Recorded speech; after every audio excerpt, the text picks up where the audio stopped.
अस्सलाम वालेकुम वरहमतुल्लाहि वबरकातुहू।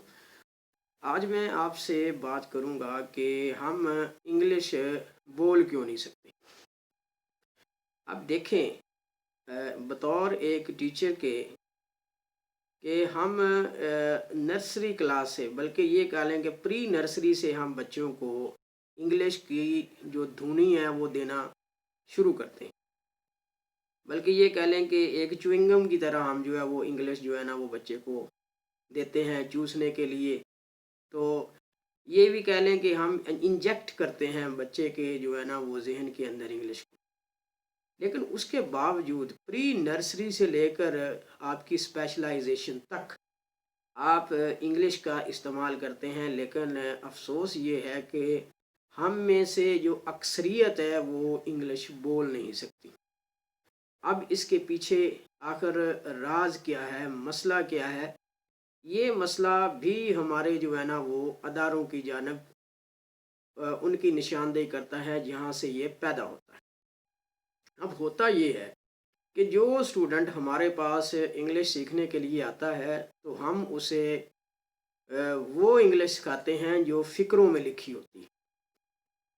अब ज़बान जो है वो दो तरह की होती है, एक लिखने वाली ज़बान होती है, एक बोलने वाली ज़बान होती है। और अफसोस ये है कि हम जो लिखने वाली ज़बान है वो बच्चों को बोलने के लिए सिखाते हैं और नतीजा जो है वो ज़ीरो की सूरत में सामने आता है। और फिर दूसरी बात ये है कि जब वो बच्चा गलत बोलता है तो हम उसको टोकते हैं, तो वहाँ जाके फिर उसका वो जो एक तरक्की का अमल है वो रुक जाता है।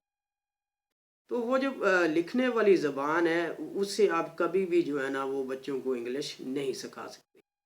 अगर आप किसी भी सोसाइटी के अंदर रह रहे हैं, वहाँ आपकी जो लोकल लैंग्वेज है या आपकी जो कौमी लैंग्वेज है या आपकी जो मदर लैंग्वेज है, उसमें आप घर में कैसे बोलते हैं, अपने मोहल्ले में अपने दोस्तों से या अपने जानने वालों से कैसे मुखातब होते हैं, जब अपने काम पे जाते हैं तो कैसे जो है ना वो उनसे गुफ्तगू, क्या आप उनसे फ़िक्रों में बात करते हैं? I am coming here, you are going to school. ये ऐसी चीज़ें जो हैं जब हम बच्चों को सिखाएंगे तो फिर वो कभी भी इंग्लिश नहीं बोल सकेंगे। तो जो बोलने वाली ज़बान होती है वो और ज़बान होती है। अगर मैं अपने, चूँकि जो मेरा बैकग्राउंड है वो पंजाबी है, तो मैं उसमें अगर लेके चलूँ तो जब हम घर में बोलते हैं तो कैसे बोलते हैं हम? अगर देखें तो हम कहते हैं कित्थे जा रहे हो? जवाब आता है बाहर। की करन?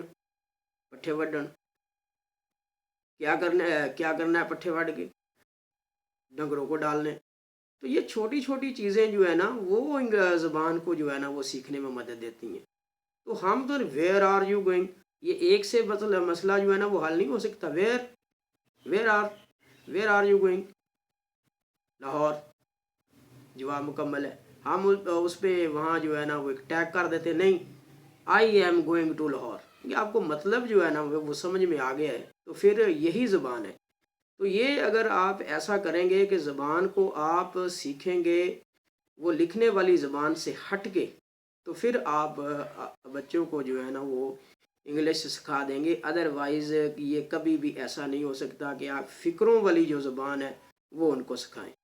तो जैसे आप अपनी जो नेटिव लैंग्वेज है उसको बोलते हैं, उसी तर्ज पे आप कोई भी जो फॉरेन लैंग्वेज है, जो आपकी वो लैंग्वेज टू है जिसको आप बोलते हैं, ये तो वो आप सिखा सकते हैं। अदरवाइज़ ये ऐसा पॉसिबल है ही नहीं है कि आप फ़िक्रे रटाएं और बच्चों को कहें कि आप इस पे बोलें।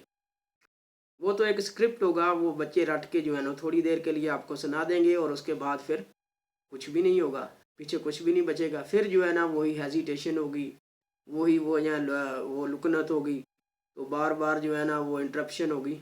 तो ये बात टीचर हजरात जो हैं वो ध्यान में रखें कि जब भी आपने कोई लैंग्वेज सिखानी है तो उस लैंग्वेज को जैसे हम घरों के अंदर बोलते हैं, जैसे हम अपनी गली मोहल्लों के अंदर बोलते हैं या हम जॉब में अपने बोलते हैं, तो ऐसे ही वो ज़बान लोगों को सिखाएं, अपने बच्चों को सिखाएं, आपके जो स्टूडेंट हैं उनको सिखाएं, तभी जाके आप इसमें कामयाब हो सकेंगे।